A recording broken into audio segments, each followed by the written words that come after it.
apology. Now, more appalling is another video with his cousin, he says, I think, in that video.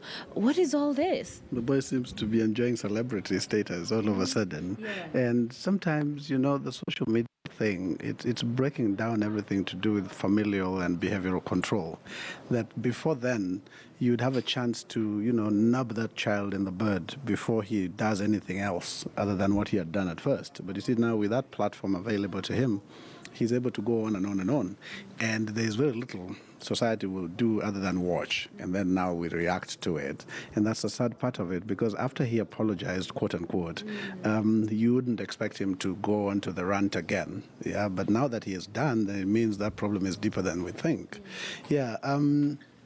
These young people, especially the ones who are still, coming up from primary school, you would not expect such a thing of them.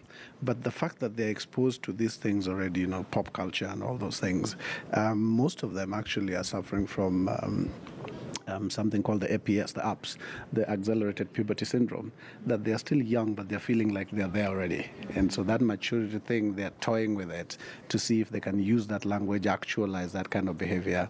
And so we are left spectating and wondering, okay, where did he get that from?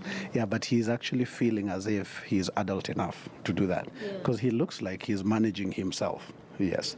And part of the problem we have with that is that independence might be good for child development. But in a way, when you go to the extremes of like what he's doing, especially language, then he's prone to actualize some of those things. And that's where the danger lies. So